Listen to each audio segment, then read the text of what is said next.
I'm rotting! I identify as a problem. Okay, twerk. You know what? Twerk. Just twerk. And so my fan fictions slowly started permeating my mind. Every time I look at someone's butthole, I'm gonna like, ah yes, the star that I destined to travel towards. You! Yes, you! Did you know that you were directly responsible in shaping what it is we're gonna be watching today? No?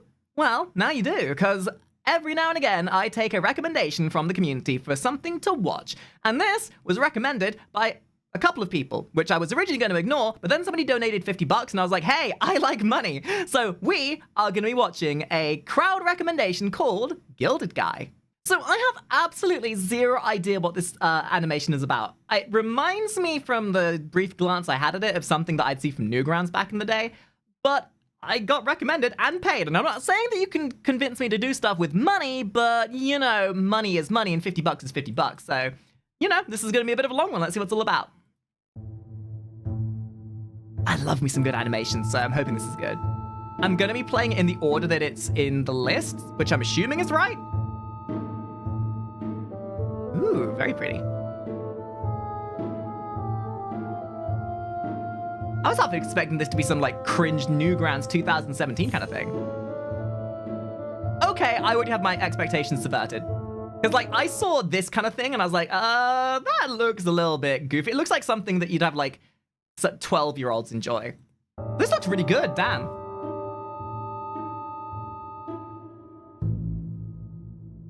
Background work is immense. Oh, me when I'm done with my day.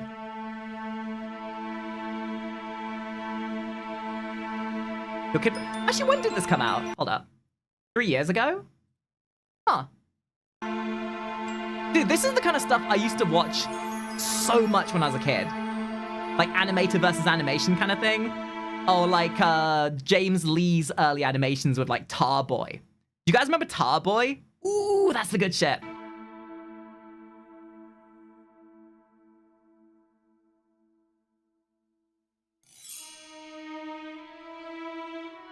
Very, it's got a very charming style to it.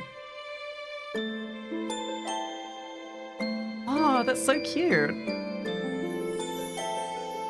I'm gonna be honest, I thought this was gonna be like really cringe, kind of like ADHD bullshit. It's so charming.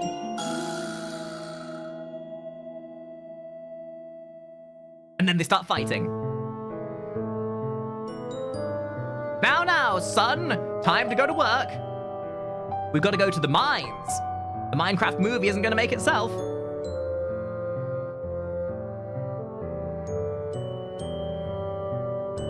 Yeah, you know what I mean, right? Like, back in the day, when you watched Newgrounds and stuff, you know what I mean when there's, like, the cringy kind of animations that are just, like, some kid who watched way too much anime and to put, like, fight scenes in for whatever reason. But, like, I had that, like, snap neck kind of feeling for this.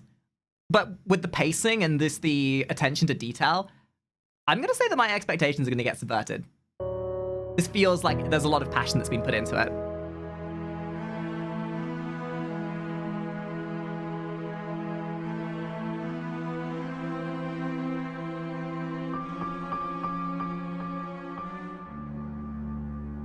Wow, just burning down the house like that?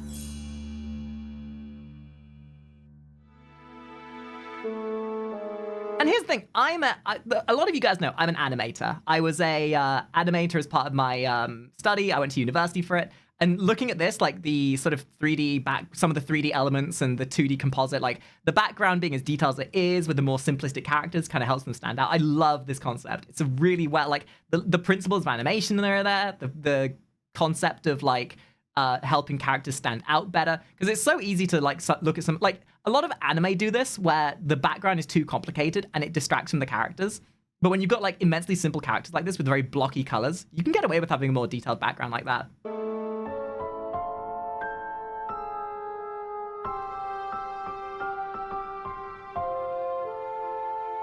Gee, Dad, when I grow up, I don't want to be a top hat wearer. I want to be a mask wearer. We're going to forget that they started a fire? You know what I think it is, actually? I think the reason why I have a bit of a stigma against animations like this is because of, like... Again, it's that Newgrounds thing, right? these kind of animations with like stick figures or very simplified characters like this usually ended up being either the best thing ever or the cringiest thing imaginable. Hey, Rocky. Can we get chat for Rocky, please? So what's with the key?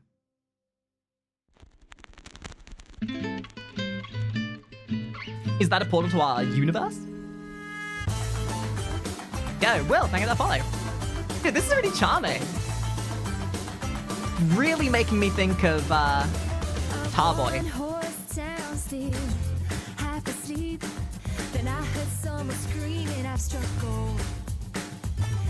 Money.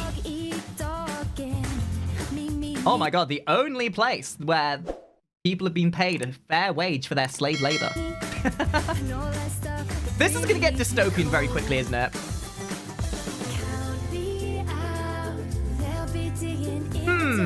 So you're either a knight or a mask wearer, or you live long enough to become a hat user. I see. Okay, now listen here, kid. Don't go drinking that toxic fluid. Don't go drinking it. Intrusive thoughts. Ooh. Oh wow.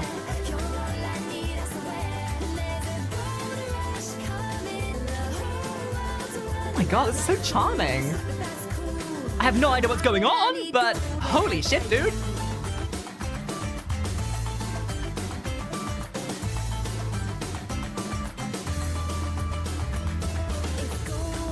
Okay.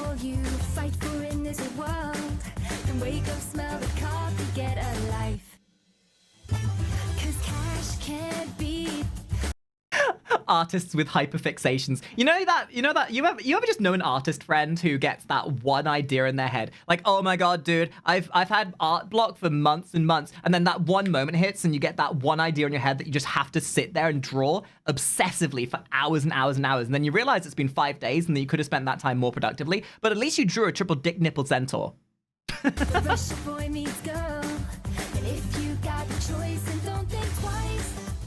Like, that's the ADHD, like, literally ADHD brain in a nutshell. Like, I have no motivation for anything, but the second that my fixation is motivated for something, I will sit there incessantly working at it for hours and hours and hours. It's why I haven't put out a video on my main YouTube channel, because the idea of commitment to it is scary to me. But I know the second I get motivation and the intrigue to want to do it, I know I'll hyperfixate on it.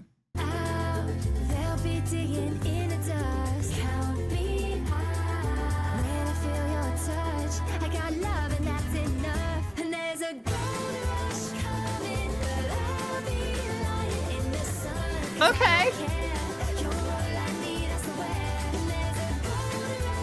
Ah, yes. We're gonna keep you shackled with money and then use money as the weapon because it's... Oh, there's some witticisms in there somewhere. Why do you need money? Yes. Connotations of money. Well, we give you this money. Why is it valuable? Because we say it's valuable. And okay, but what do we use it for? Use it to spend on things we give you. Oh, okay, cool. But why do we need it? Because we tell you that it's worth that much. And we provide those things by giving you the value of the money that we've given you to begin with, to enshackle you, enslave you into a life of subservitude, into the society that we've produced for you. So we're going to fight back with creativity. Yes, literally artists versus AI art. I'm going to go to the one place that has not been corrupted by capitalism. Space!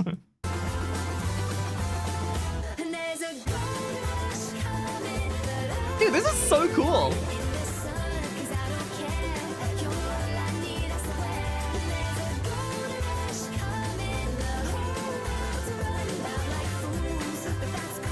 Money. Mr. Krabs moment. Oh my god, the use of colors as well.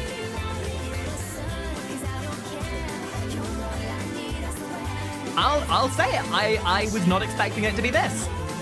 I was expecting a cringy, like, really weird Newgrounds story. Not this. Jesus.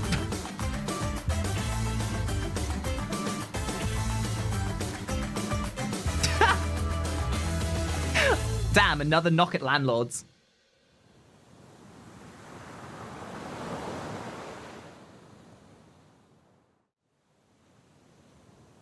Let me guess, it was all a dream. Is that it? Oh, okay.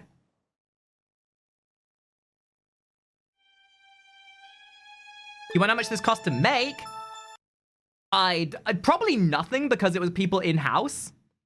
Thing is, when you look at a star like this, you can generally tell how many people worked on something.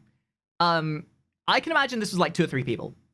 One, the points of animation are in characters that are very simplified. Usually when you make a choice to simplify something in animation, it's because you don't have as many people working on it. So you make life easier for yourself and work smarter, not harder. Things like the backgrounds and everything, yeah, there's a lot of detail in them. But once they're drawn, they're just a set piece. Everything else is composited on top of it. So I would say maybe a few people probably worked on this. And if you were to put a dollar value to it, dude, animations are expensive. Like, easily. If there was a value put to commissioning something like this. I mean, for Christ's sake, lest we forget about the dude that spent $50,000 on a Hell of a Boss Has Been Hotel smut fiction video.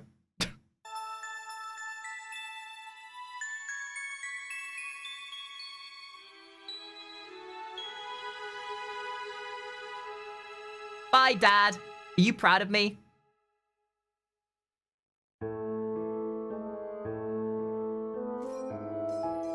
Yeah, Skellabell, thank you for following. Yeah, Dad, I know. I created anarchy and rebellion. But you can't make me a hard hat wearer. I identify as a problem.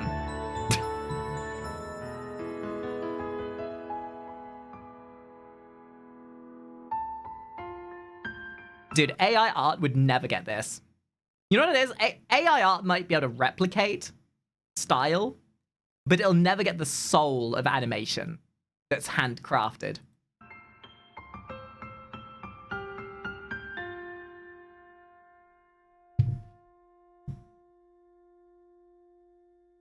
He just wants to explore. He wants to live. You know what this is giving me a bit of the vibe of? Did you ever watch that movie 9? Like, I think 2017 it came out. Like, it's giving me a little bit that sort of energy of like 9 with like the very small dumpy little characters and everything.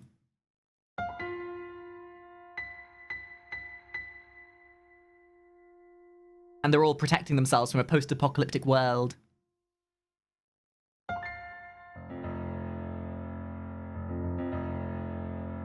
It came out in 2009. Fuck off, it did!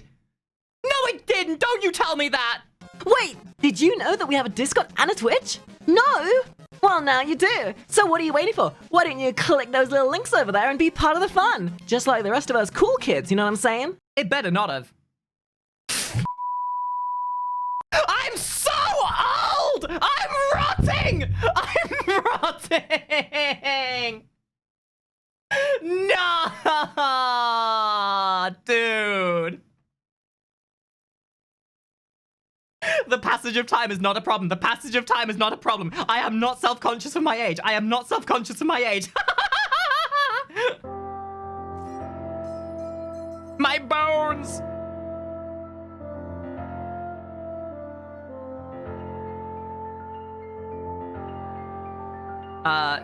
Lest I then remind you that Halo is almost 30 years old. Halo 1 is almost 30 years old. Oopsie. Grinding Cypher and Tentacle, thank you for follows. Ooh, yo, hold up. Hold the hell up. Look at that detail in the hand a second. Wow, okay, that's important. So here's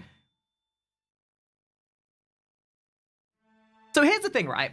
In animation, especially like frame by frame hand animation like this, when something is more important, you put more detail to it. It's the same concept in comic work where the larger the panel that you make, the more important it is to the action that's happening in that page. Like, for example, just to kind of like exemplify my point a little bit, in the comic that I'm making myself at the moment, you discern importance of what's happening in a frame by ratio of how much it takes up and whether it's maybe a bit more subversive. Like, for example, in in this shot, for example, you know, action, reaction, that kind of dealio. And it's a similar concept for animation where when you have a shot that's more specifically important, you put a lot more detail into it. It's why if you ever watch something like Dragon Ball Z or like a very big anime kind of thing, you'll note, like, if you've ever watched, I don't know, for example, Dragon Ball Z, for example, you'll notice that the animation quality is garbage half the time, and then it gets worse right before a big fight scene because they save all of their animation budget for that one scene. Because it's important. Similar concept. Thank you for that raid, Pantera. Also, want to point out, completely different animation style. This was replacement animation, whereas everything else is frame by frame. You can always tell because when you look at this hand moving, it's one set asset. This is frame by frame. This is a set. This is a set asset. It's called a replacement animation, where you have an object or an asset that you then use the software to animate rather than frame by frame. It saves a lot of work. So they're using two different mediums to animate here.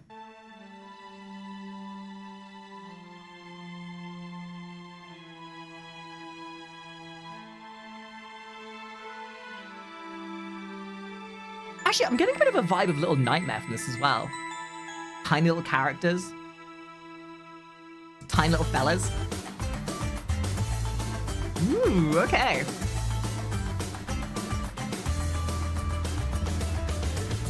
This is someone's passion project. I can tell.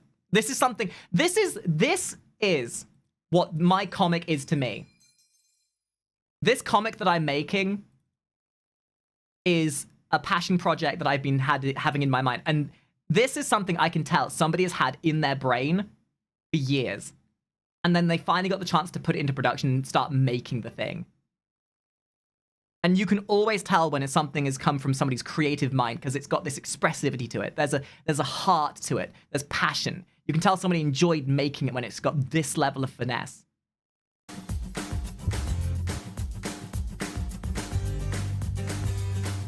Like, God, I wish I could hire more people so I could get my my comic book out there. Oh, here you go. So there was 4 inks and cleanup. So those are the people who work with the...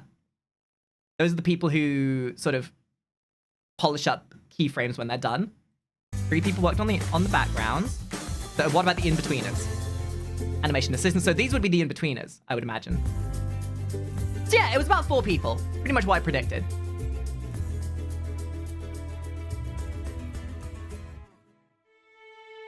Oh, and that's it. Okay, so just skip to the end of that. Let's see if there's anything at the end. Oh, this is charming, though.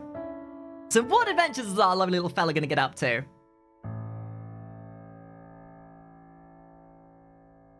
Ooh, okay. Move on. Right, okay, so that's what I thought it was. So, these aren't put in the order of when they came out. These are put in chronological order. So that was so that last one came out 3 years ago. This, I think, was the very first thing that they released. But it's still animated so well.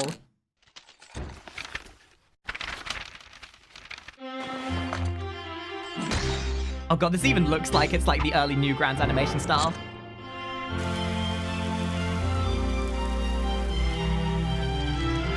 Yeah, this is much more reminiscent of the Newgrounds style that I remember. No! Don't do it, you bastard. Okay, I like my bacon crispy, but I don't like it Chernobyl levels of crispy. You monster. Oh, they're about to throw down? Oh, they're about to throw down. Like, to be fair, spit on me, I'll get annoyed. Or turned on, one of the two. But ruin my bacon? Oh, we about to throw down, bitch.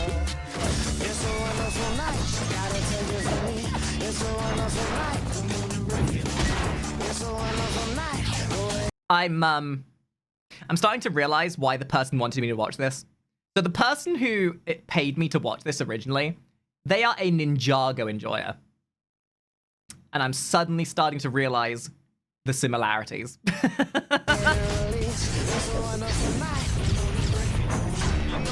Search engine need a tune up. Soon as they out the gate, they all wanna hit a corner. Nothing like a good anime fight scene.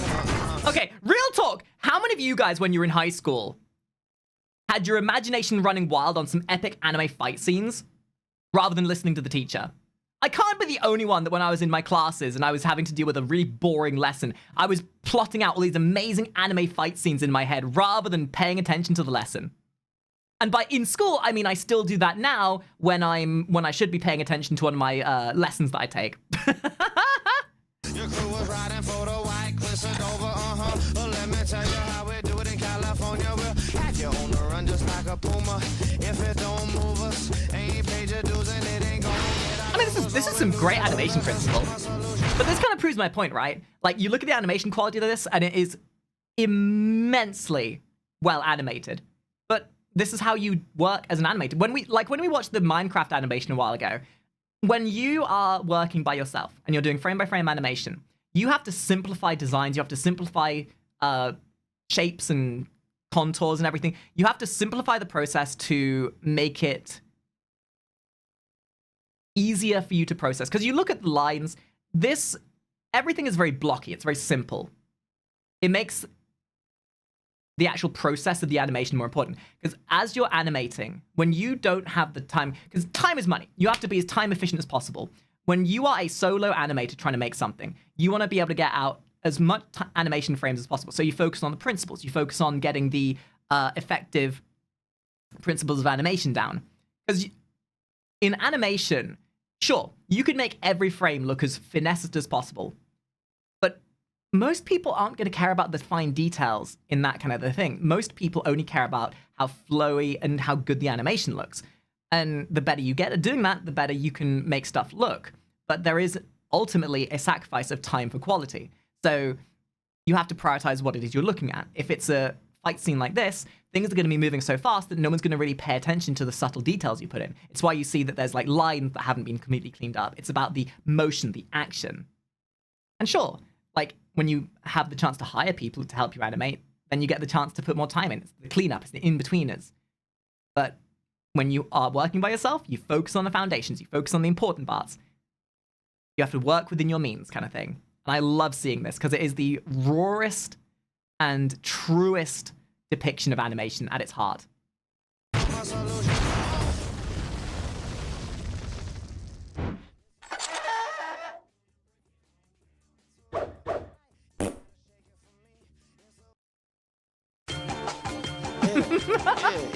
Dude, I have absolutely no idea what this first episode is about. But if that's the first thing they ever released, dude, imagine how proud you would be being a random person who made this YouTube channel. This was probably a character that this person came up with. They'd had some creative outset. Like, this is truly the emphasis of the creative mindset. Becoming an artist and using your art as an excuse to project your characters. Definitely not something that I do on my own hand. Definitely don't use my VTubing and my comics to use my characters that I've created in my own set as an excuse to validate the creative outlet that I use. I definitely don't use my streaming and artwork as a way to share my immense hyperfixation of my characters with the rest of the world and subversively hide it as work. It's a wonderful night. You gotta take it from me. It's a wonderful night. Nah, this is cool though. The fact that this was the first thing, this was obviously something they did in their own time. It was kind of like just a whimsical thing they wanted to make for the character they'd made up. And then to see that turn into this, like this other episode, like talk about how proud you would be to have your passion project turn into this beautiful animation, to have that realization of what it is you wanted to make. Yes, content creation is the biggest excuse to get your fantastical ideas on paper.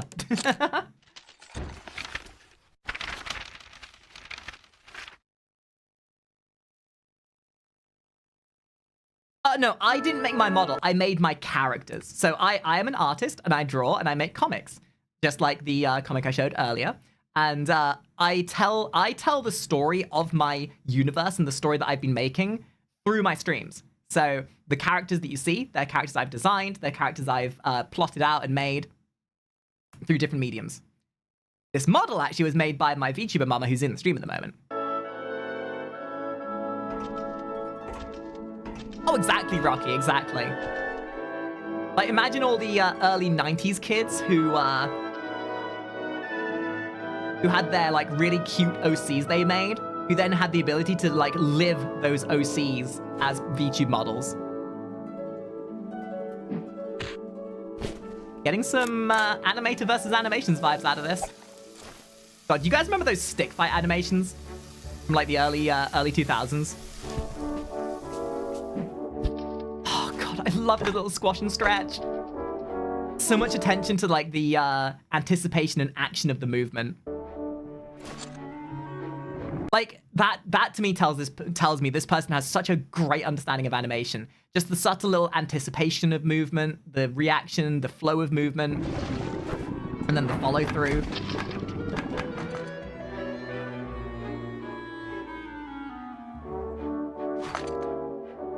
Oh no! I mean... Listen, if you didn't want us to eat them, you know, we're doing a little bit of crime. We're doing a little bit, it says one per person. But I have the stomach of many people.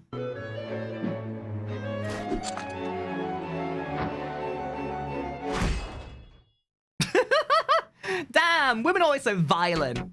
Because they like you. Are we fighting over food again? I mean, based.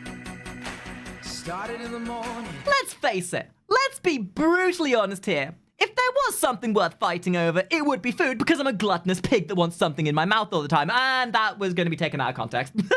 My head was getting hazy, couldn't keep my feet on the ground.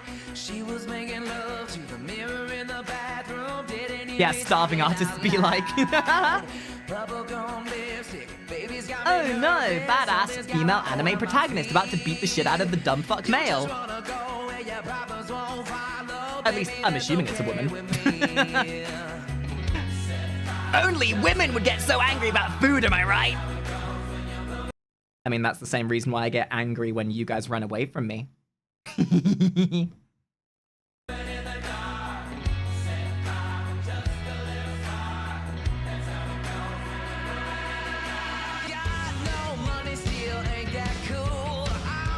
Oh, these fight. Look at those motions, dude! Yeah, punch her real good. See, this could never be made in the modern year because it'd be considered problematic. Oh no, he's beating up a woman.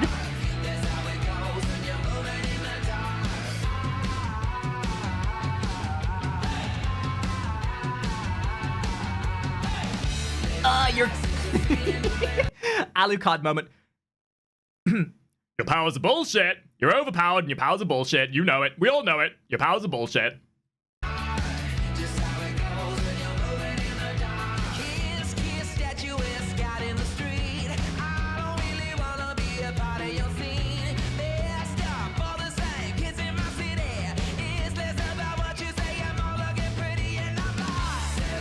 Yeah, somebody made their character with God mode activated, clearly.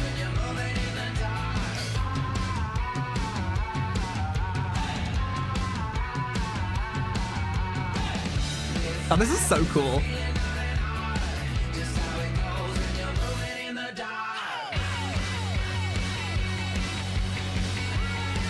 Yeah, this is some Xiao Xiao vibes to it. A little bit of madness combat in there as well.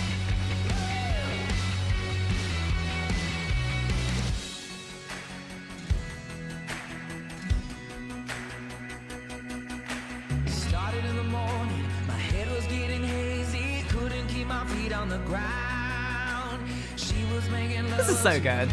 And then they made out. Bubblegum lipstick, baby's got me nervous, something's got a hold on my feet.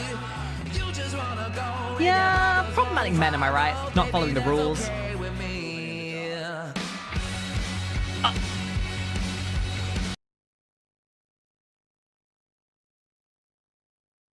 How to trigger a Karen?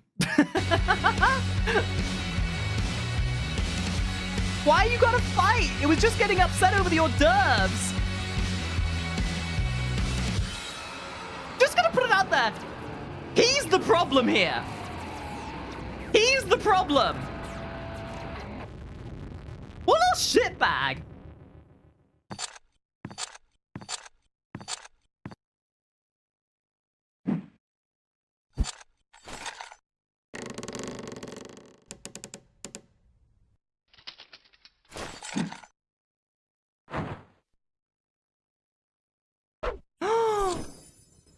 Here we go again. Ruining the party like an asshole. What a condescending ass. Dude, you come in, you crash the party like that, and you have the gall?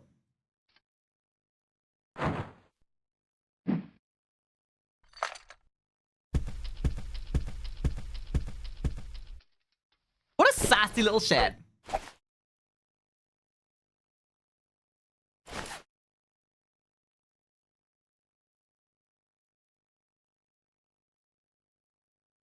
Problematic men, am I right?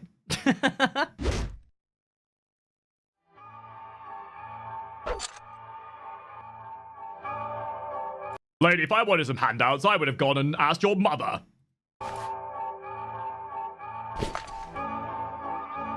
Yay! Free cookies!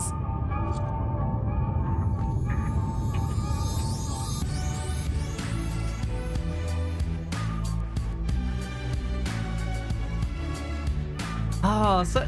Oh, okay, we got fourth wall breaking character as well.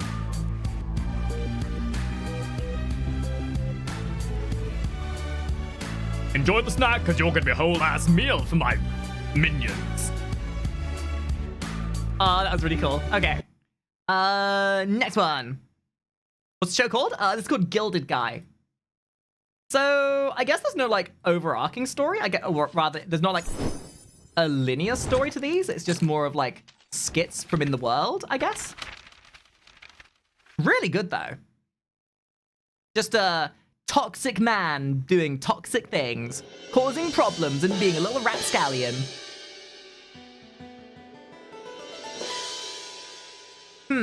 Blowing up a castle for cookies. Worth.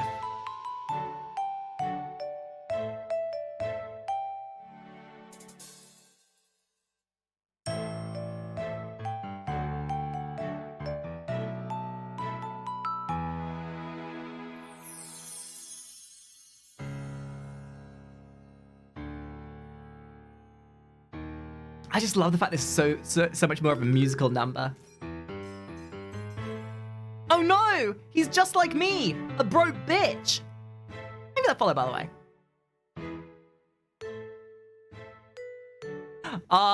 Okay, look, dude. I mean, this seems like a you problem, the fact you didn't charge them for entry. Just saying. Oopsie! Just start a Twitch stream. Man, your show was mid. Your show was mid, and you know it. If you wanted some money, maybe you should have got some bitches up in the show.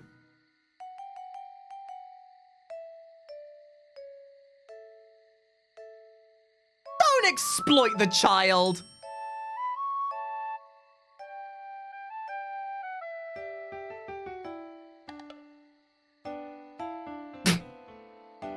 Just a penny, please.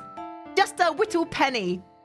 Remember, a penny goes a long way. Every little bit counts.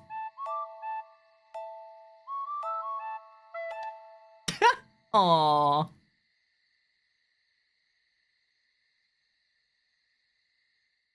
Cute. Haha! Everyone laugh at the brokey!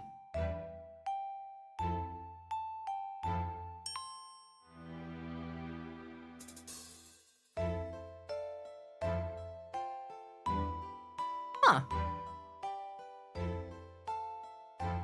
Oh, that's kind of funky. Oh god, that's actually... Okay, they did not have to flex that level of animation quality. Holy crap, dude. Oh, that's such a good little animation to it as well. The little skids and everything.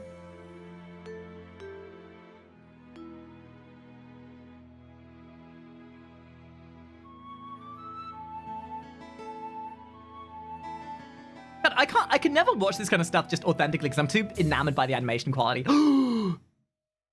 Idiot!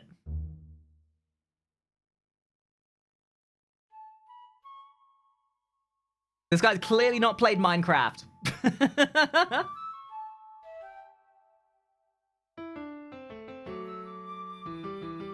What a little pussy as well. Using gold to make his armor. Doesn't he know that iron is stronger? What's he trying to do? Impress pigmen?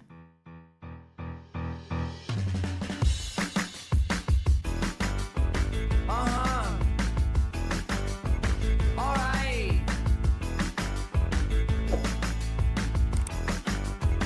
Damn. You know what this is, actually? You know how in, like, the recent years we've had all these, like, big name shows coming out with, like, Has Been Hotel and, that one with the cats, whatever it's called. You know, all these different, like, pilots for things like Murder Drones and Glitch and whatever. I feel like this is one of those that just came out way before the trend of having big name shows coming out. Yeah, Lackadaisy. Like, if this would have come out now, it would have had a lot more competition and it would have been harder for it to get roots, but you know, this very much has that kind of a vibe to it. Like an indie animation made by a couple of people making animation for the passion of it. I'm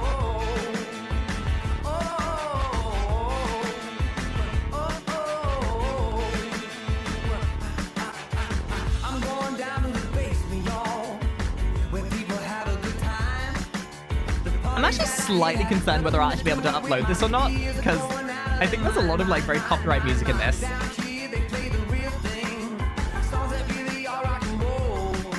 SMG4? Yeah, okay, I'll...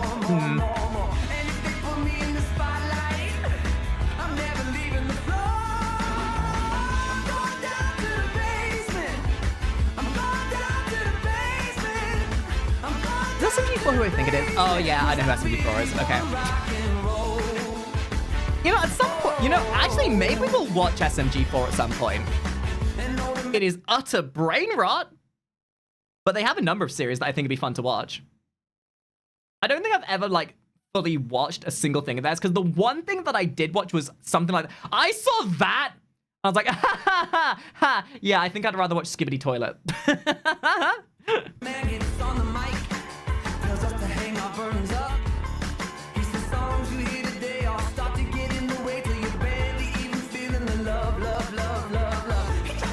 Dinner, that's how you bust money.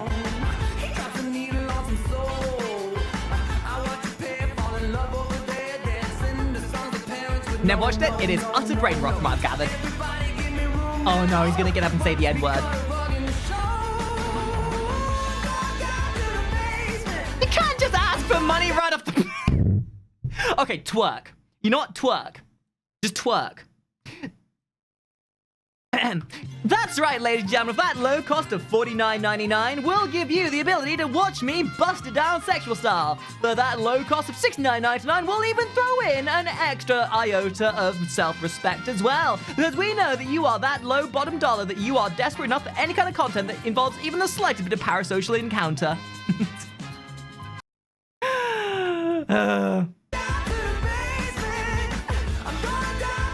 Actually, like watching a streamer crash out. Yo, this is like watching Johnny Somali beg for money to his 20 viewers. Money? Money! Look at me be stupid. Look at me twerk for money.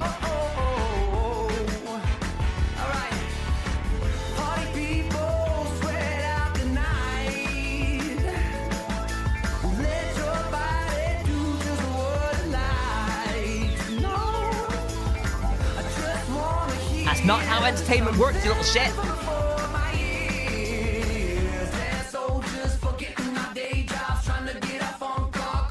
You can actually do something for that entertainment? Okay. Whoa, okay. Okay, hold the fucking phone. They did not just do a 3/4 turn on a 2D composite. Okay, right, okay. I just want to say how impressive that is from an animation's perspective. Trying to do like a fluid transition like that, I mean, it's...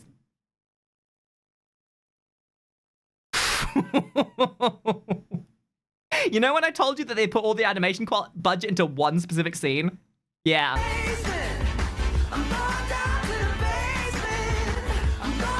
Like, that is so impressive from an animation perspective, doing that in a frame by frame animation especially.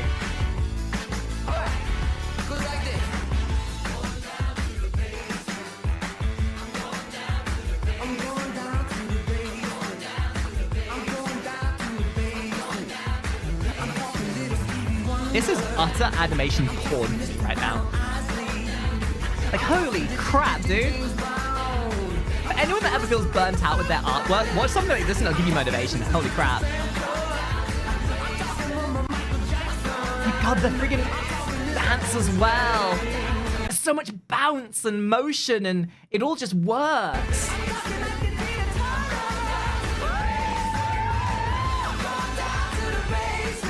And it all just feels so weighty in the right way.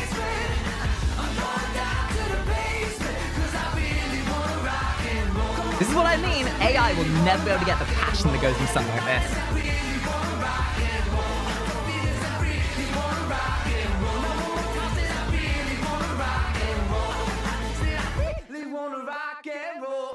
this. So what lesson did we learn from all this? Money!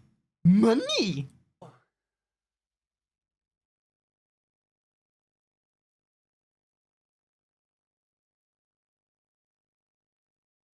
Wait, so was this all in their head?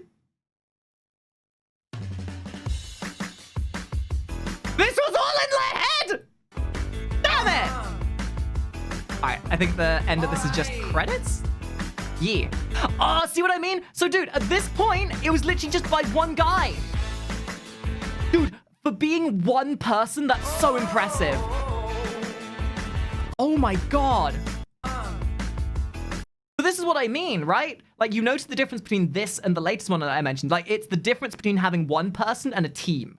When you have a team, you have people that can do in-betweening, which is where you get more fluid motion. You get to pay more attention to details. It's crazy. That's so impressive for one person. Like, for context, if you ever, like, want to look into it, look at the early Disney animations. Like, if you look at things like Snow White, Robin Hood, those kind of animations, those animations were made... I mean, this probably took him months to make, mind you, but, you know, early Disney, they would have rooms and rooms of hundreds and hundreds of artists all working to churn out an animation. So the fact that you can get one person making something to this level of quality is just inspiring.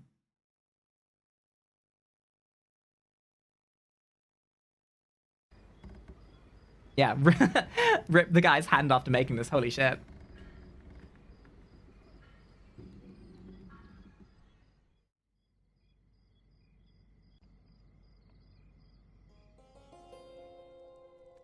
Versus Bog.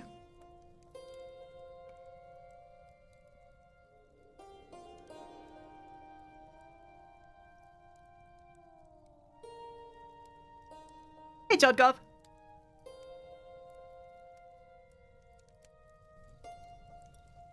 Oh my god. So I'm going to say that this is when he started getting more people working on the animation, because instantaneously there's a shoot up in quality. Like that level of detail for the lighting and background, that's, yeah, this has to have been the point where he started hiring people. And this right here, this is more of a depiction of color theory. Sure, his armor may be gold, but when you're at night and there's a very yellowish light source, you don't just work with the foundational colors you have. You have to imply the color by using different shades of warmth and coolness.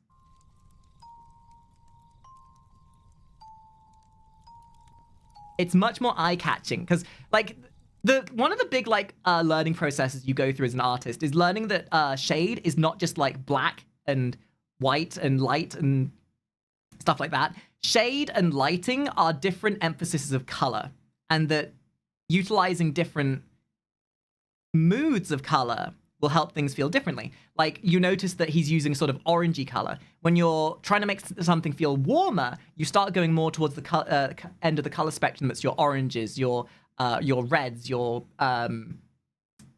purples and such. And then if you're emphasizing a cooler color, you emphasize blues and greens and stuff like that. You never want to use like grays and blacks, because it makes things look muddy. When you start using color and understanding color theory, it then adds to the pop and the vibe of things, which is exactly what this animation it defines.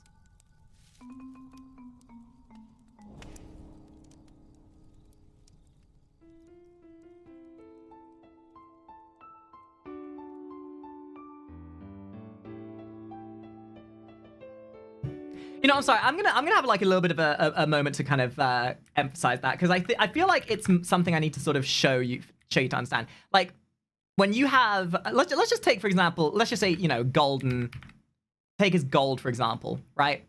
By itself, it's a primary color. You never really want to shade primary colors because it's very hard to do. But when you're, just for the theory of this, when you put an orange side to it, it makes it look very warm. And naturally, you'd assume that because it's the sort of a darker hue of the yellow, that it's going to be that kind of a shade. But you can exemplify different elements of shade by putting different types of color. So the purple and blues would make it look a lot more cold or darker. So if it's a very dark scene or it's nighttime, you never just want to use like a desaturated version of that color, because the second you do that, you make it look muddy. Certain scenes can require it, like if it's a very desaturated or poorly lit scene, maybe. But the second you start using black or gray, it looks muddy. Likewise, every color has a complementary color to it. And without going too deep into a TED talk about color theory, any aspiring artist out there, learning anatomy is great.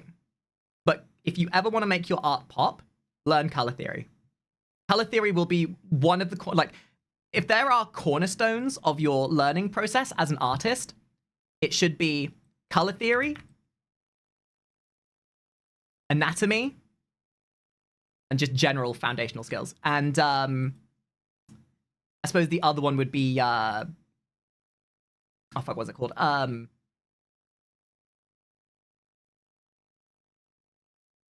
Oh god, my brain's doing a fart.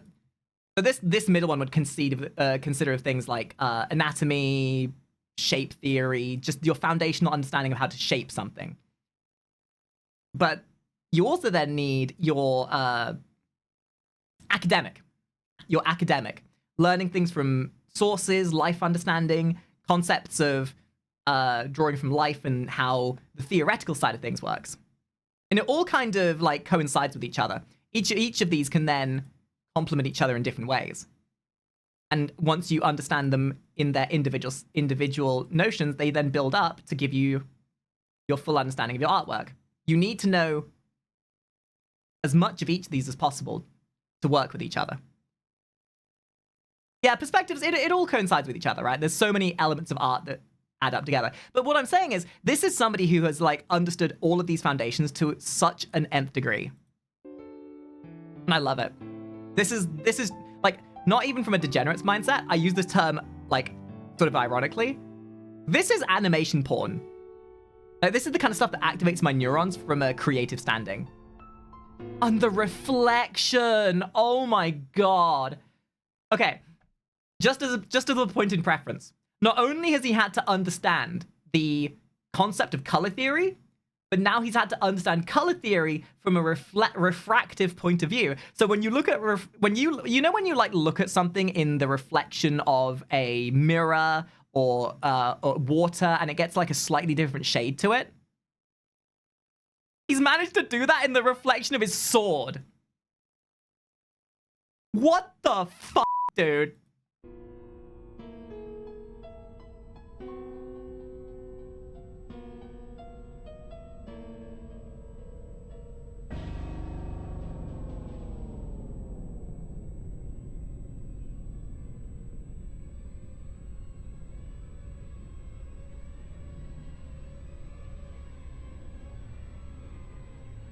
Ooh, creepy.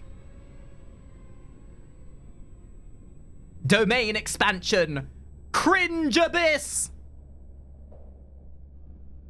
Yeah, actually, Shawi has a very valid point. It's the same, like, color theory is applied to everything in life. If you're doing, like, miniature painting or anything. You really want to make things pop, learn your color theory. I should do, like, lessons on art at some point. The only thing to fear is me. The one thing I fear more than...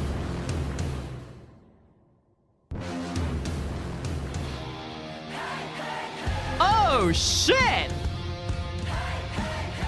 Now, as a slime person, I'm not going to say that I have a favorite here or that I'm biased in who I hope wins this, but I certainly hope this slime creature climbs down the hero's mouth and pops him from the inside like a cherry. 'Cause that's what I'd do.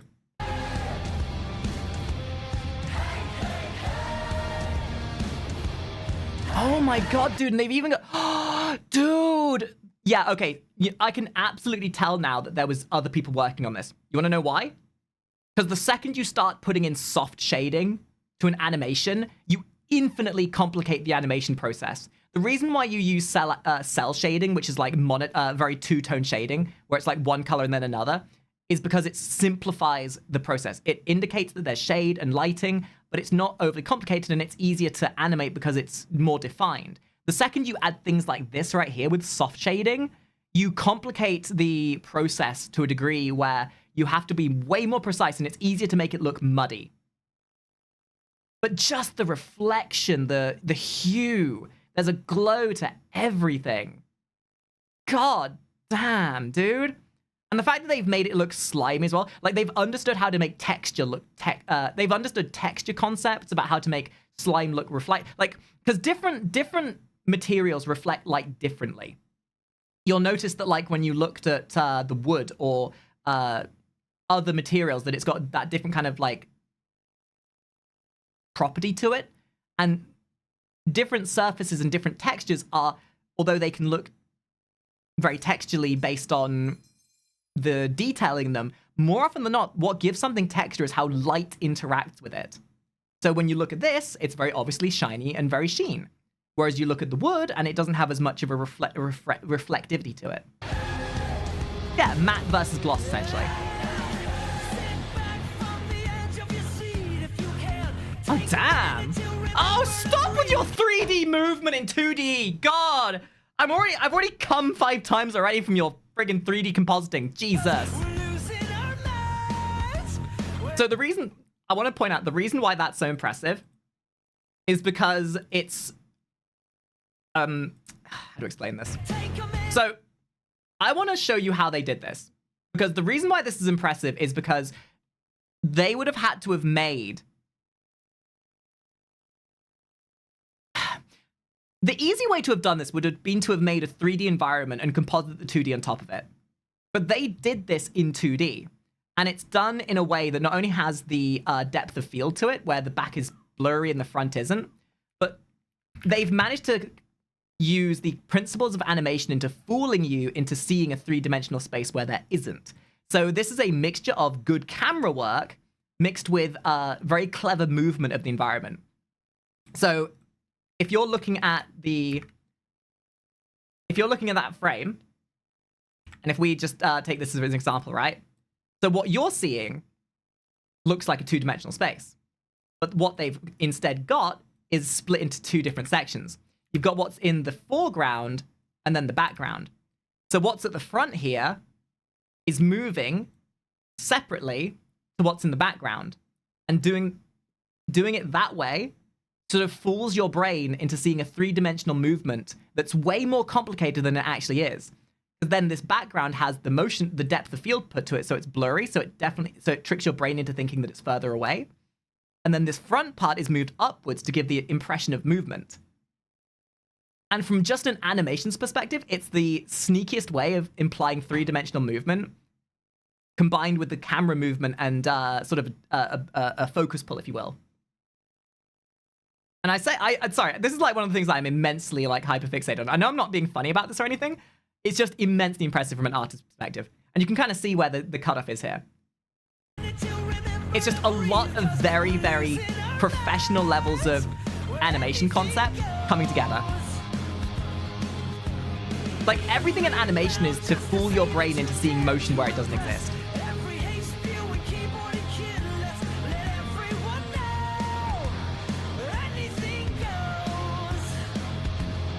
Love you, Kami. Oh, what a good song. Oh, you think you can cut a slime person to pieces like that? They'll just regrow. All they need is some more biomass.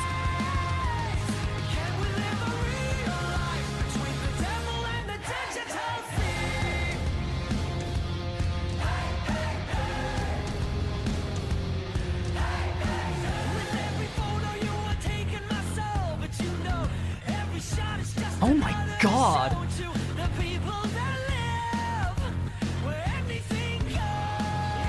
And this right here, this is where color theory comes in so heavy.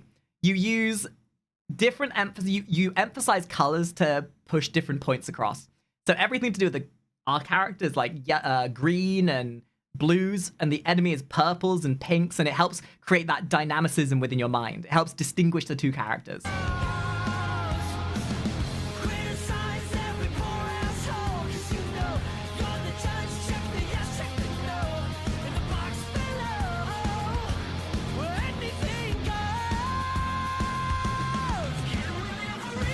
I don't think I've ever seen an animation that uses color theory quite this well. Because it's so vibrant, but nothing gets lost in it. Oh my god.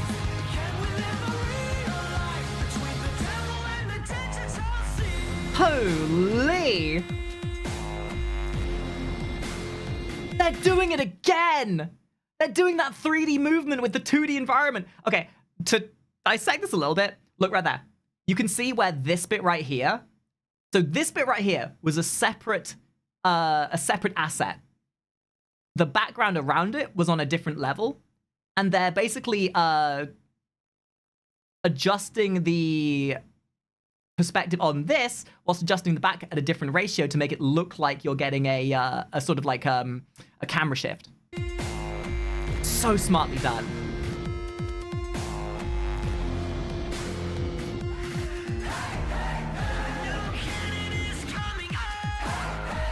Oh no, it would be such a shame if the slime creature made its way into the cracks of your armor, slowly consumed you from the inside and took over your body in that fashion. That's definitely not a hyperfixation and slight degen kink of mine.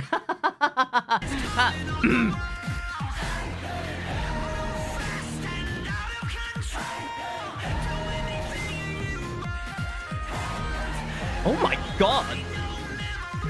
Dude, talk about a style shift. Holy. That went from like Newgrounds levels of animation to like comic book art levels. Wow. Instant Alucard moment. Your powers are bullshit.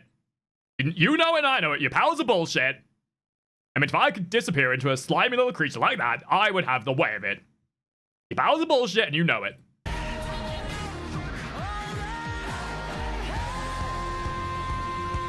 God, I love slime characters. Uh-oh, he's actually doing it. Okay, right, okay. Well, they heard my request for it. This is very much a Majin Buu moment, right? Majin Buu gets inside of Goku-Vegeta combo and is like, I'm using my power to isolate you in my body. No absorbing me. Dude, Dragon Ball Z cooked me as a kid, I swear. Ah, but now you're in my mind, bitch. And in my mind, I make the rules. Jesus Christ, this is so good. We can have a Mini 510, by the way. Hi, Mini. Wait, no, you can't just throw in a fucking claymation in here all of a sudden. What are you doing? Oh my god, there's so much happening. There's so much happening. Jesus.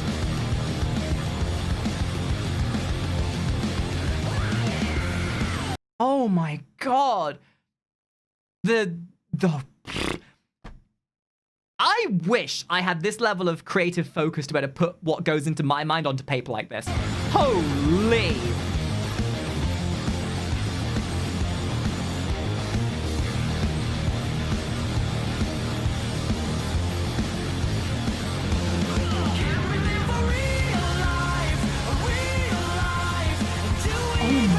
God, and the animation quality just keeps getting better. You know, it's sort of like there's almost a bit of representation of scope being done in the actual quality of the animation. Because you look back at the start, the animation quality is like pretty basic and simple. But like I said earlier, when you have the importance of scene, you put more emphasis and detail into scenes that matter more. And I cannot get by just how much this is like, with the crescendo of music, you're building up this power and this flow and this energy, and it's reflected through the quality of the animation and the detail of the animation and just the level of tempo and motion and action. And Oh my god, dude, this might be one of my favorite animations I've ever seen.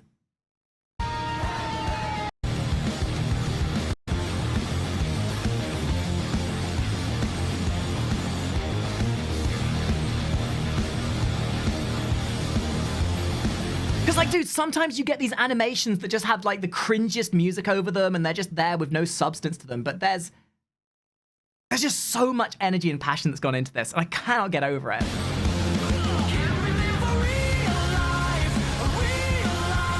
Like, it's what it is. It's levels of anime fantasy without being cringe anime. You know what I mean? Like, not all anime does it, but anime does this really obnoxious thing a lot of the times where it's tropey and played out and the same thing every time. And they're not willing to try and do things that are unique or push the medium that they use. But when you have like Western style animation like this, you get to do so much with it. And I think that's like one of the nice things about anime, but it's also a big limitation as well.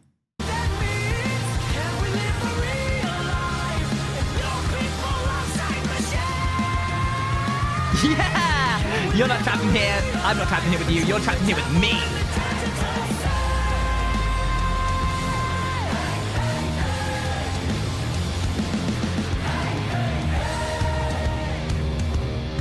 So either he's fighting his inner demons, or the bog monster went into his mind and made an oopsie in doing so.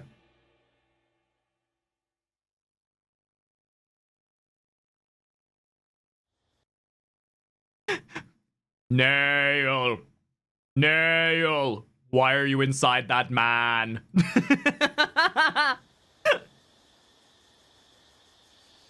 There's another dude inside of you now. Oh my god, that's so good. All right, let's do number 5. This is probably going to be a very long video. I'm not sure if I might split this up into 2 halves for uploading it to YouTube or not, but I guess we'll see. I'm more curious as to how well this will do for like YouTube content. I'm not sure whether like uploading this as one big part or not would be a wise idea, but dude, I'm loving this. I'm so glad. Like at this point, haha, jokes on that guy who gave me $50. I would have watched this for free.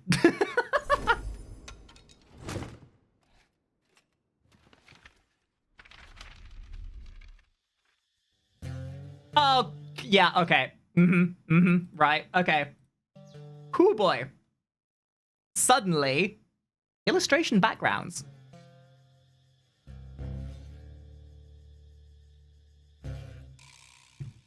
Right, so this is actually looking more like the one that we saw at the beginning. Are you watching that out of order? No? We're watching them in the order they are in the series.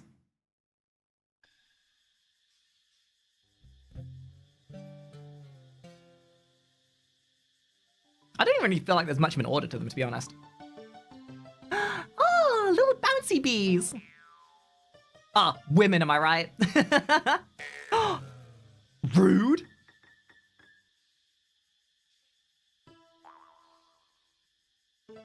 Don't mind her, she's just on her menstruation cycle.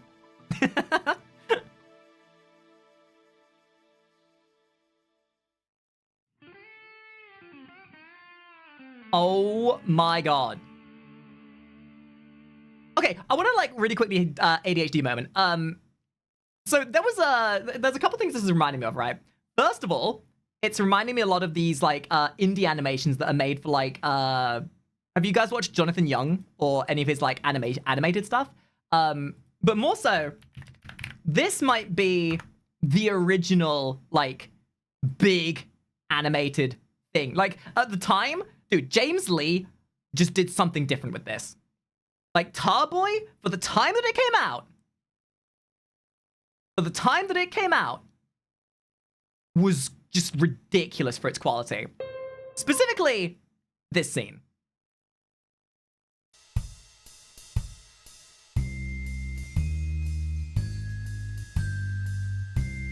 Maybe we'll do a reactionary to this as well, because I haven't watched this since the last 5 years.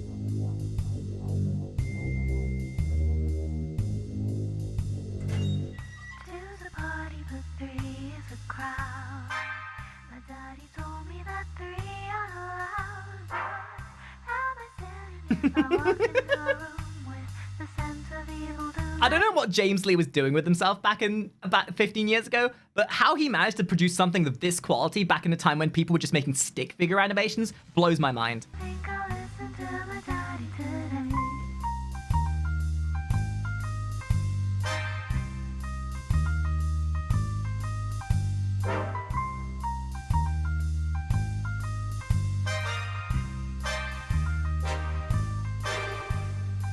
Snap.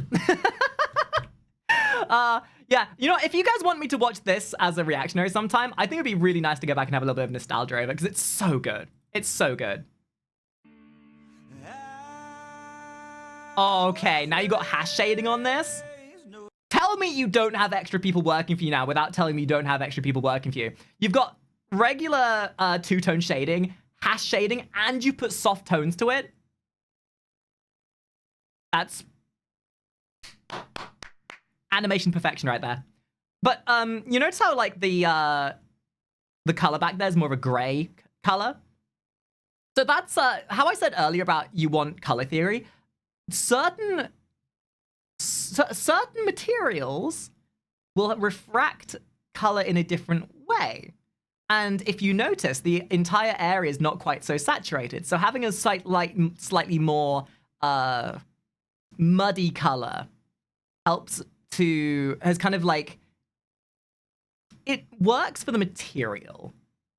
Because it's a lot more, it's like, it sort of shows the darkness, as it were, because it's the evening.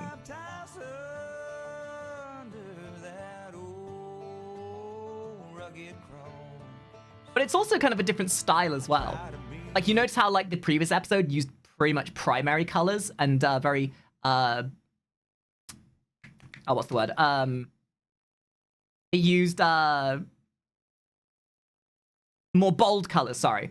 This is more watercolory. So because it's more watercolory, because there's more like more pastel colors, you don't want to use big vibrant colors when everything else is very pastel. It's a clash of style. And that can work sometimes, but only in the right setting.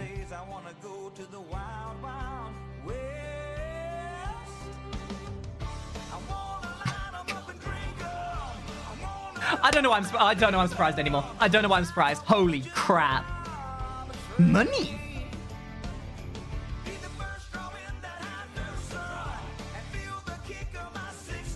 Jesus, the friggin' 3D turnaround. I'm sorry, I have to see that from a different perspective.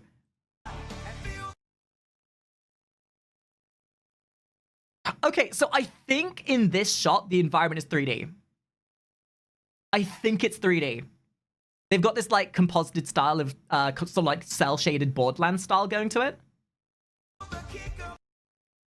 Yeah, it's either, yeah, okay, look at the texture back there. This is 3D. It's either a 3D environment or it was a 3D asset that's been composited over and they've rotoscoped it. Rotoscoping is kind of like how Disney used to do, where they had live action characters doing the action and then they drew over the action. There's a similar process to be done with backgrounds, where you make up an asset to have a 3D environment, and then you do the action with the camera to get that motion, and then you rotoscope it and draw over it. But I think I want to say that this is 3D environment, which is very, very clever, because it means they don't have to worry about animating the background as much, and they can just focus on animating the characters.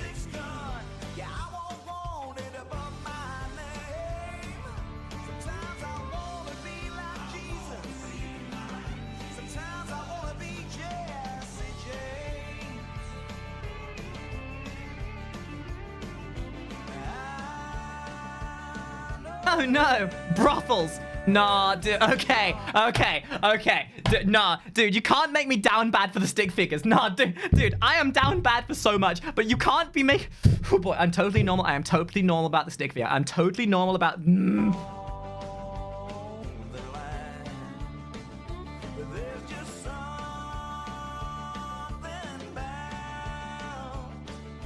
I love how the style changes so dynamically between each shot as well. Dude, I'm so cooked. I'm getting like down bad for stick figures. Jesus. Is there anything that won't turn me on? No.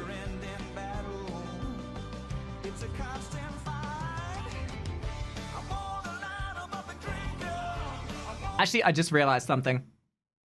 This is giving me some My Little Pony energy. Not in the bad way either. Not in the bad hee hee, let's friendship is magic way. In the sort of whimsicalness of it.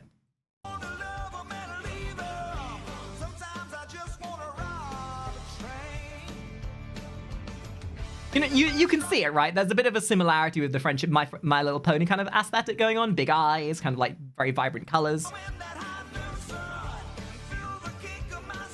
Actually, I wouldn't be surprised if this person was a My Little Pony fan artist.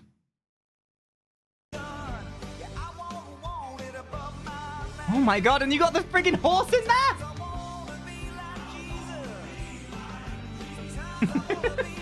Literally me just having a fantasy battle in my head whilst I'm walking to and from the shops. Definitely not me causing road accidents because I'm getting too carried away with the fantasy battle in my head. That definitely isn't a sign of mental illness at all.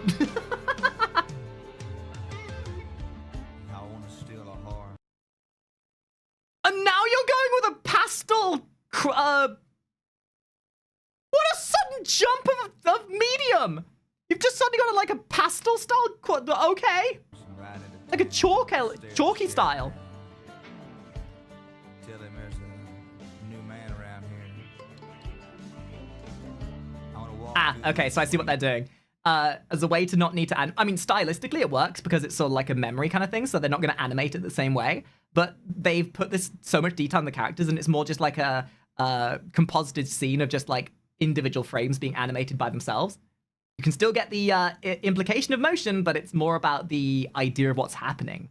Animation, like, this is the biggest problem that I see a lot of novice animators get into, is over-animating something. Animation is about subtlety a lot of the time, about hinting at things. Not everything needs to be animated, like, to an intense degree. Sometimes it's okay to, like, tone down the frames a little bit to imply something happening. And it's about learning that the balance between what to and what not to animate so heavily. I want to smell nothing but fear. You hear? Law don't go around here. Oh, talk about stick figure animation! Dude, all of a sudden I feel like I'm back in 2009 Newgrounds. Holy shit. Oh, this is like nostalgia bait. God damn. I'm starting to believe that a lot of these scenes are homaging different animators. Because this is obviously an homage to the stick fighter animations back in the day.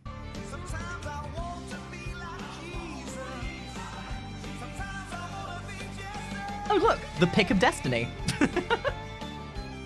It was the pick of destiny. I don't feel so good, Mr. Oh. So what, he's a living suit of armor?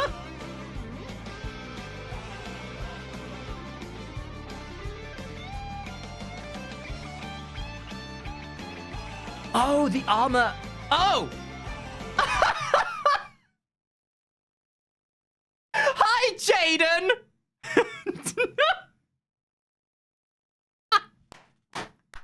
That's what I thought. That's what I thought. Some friggin' fourth wall breaking bullshit. Harry Partridge. Okay, that's what I thought this was, right? There's a lot of homages to different animators. Oh, good old Harry. Yeah, there's your animator versus animation. Okay, that's so meta. That is so freaking meta.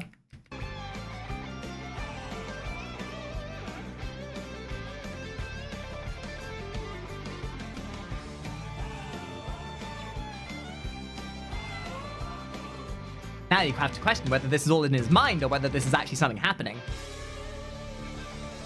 I hear voices in my head, they talk to me, they understand. Oh my gosh, this is so good. Damn! We're only halfway through. I do move.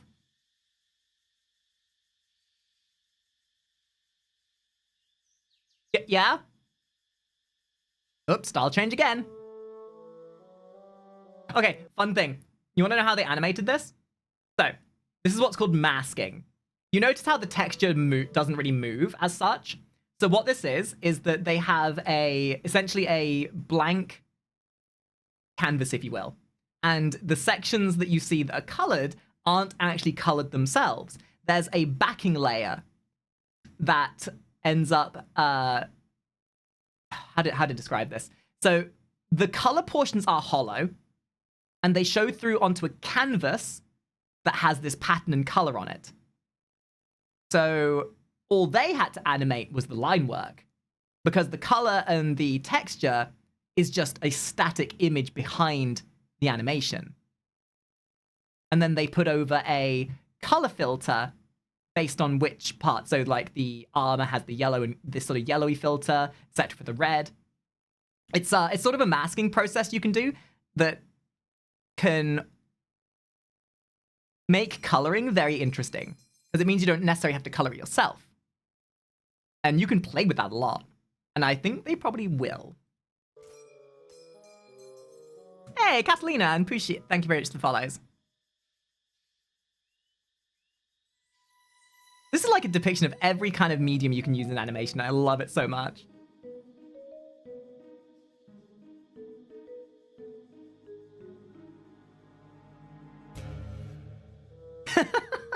Bruh, dude, it just felt like I had an anime fight.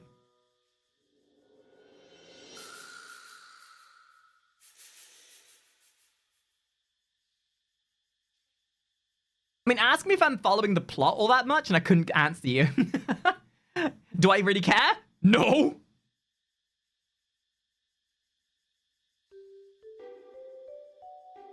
You know, I'm actually wondering, I could imagine this is something that won some awards at, like, some animation festivals.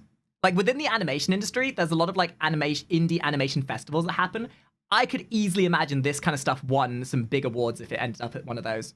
Unless it went to one of those really, like, superficial ones where the only animations they really take into consideration are the ones that are, like, really whimsical and gratuitously, like, stupid. Or, like, what's the word for it?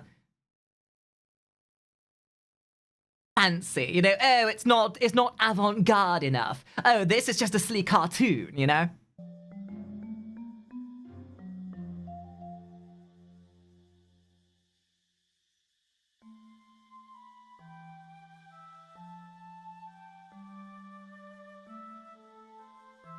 Not even just who paid off the judges, it's like a lot of the animation festivals, it's like theming, right? Some of the animation festivals are very hoity-toity. Like, if you bring in just like a cartoon like this, they're like, ew, that's so childish. Where's my avant-garde? Where's my banana on a wall levels of animation, you know? It's not thought-provoking enough. No, ill, I cannot, and I will not.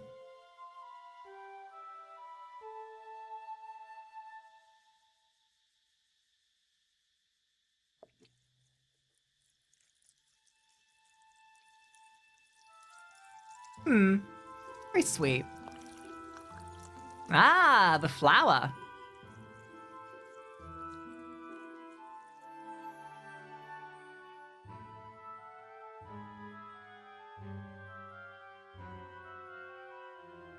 If the animation isn't 60 FPS. So here's the funny thing. Most typical animation is animated on 2s. And in every second of animation, so depending on the kind of animation you're doing, most animations are... So most modern TV is played at 24 FPS. What is it? Sorry. So there's two...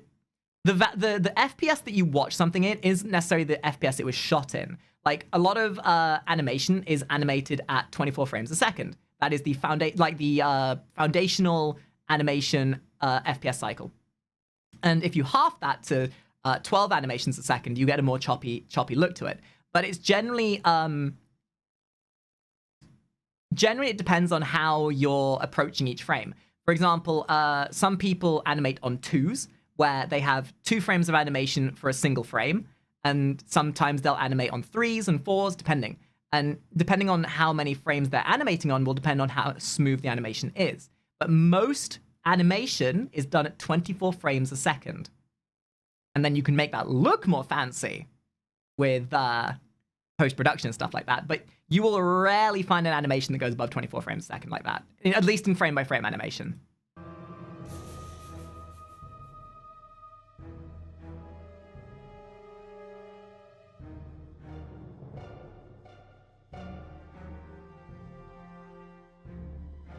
absolutely, Envy. Like this, as I love this animation from a foundational degree, but it is like animation is one of those things I could talk autistically about for hours. Just like your mum.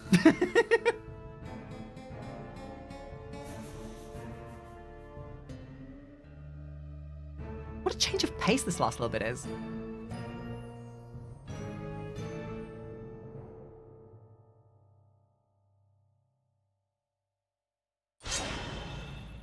Oh, how the tables have turned.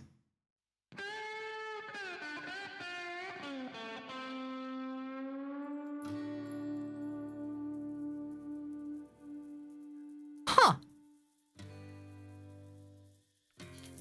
Okay, now they're just showing off. What the fuck? What? How to say that you have great animators without saying you have great animators? Jesus.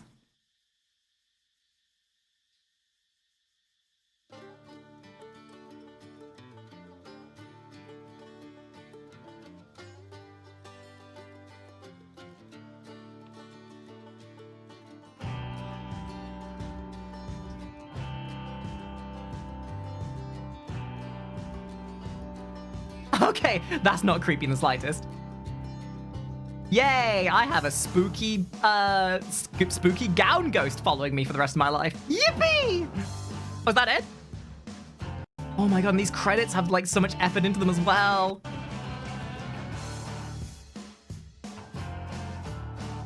Oh, look! The guy that we're definitely not gonna third wheel.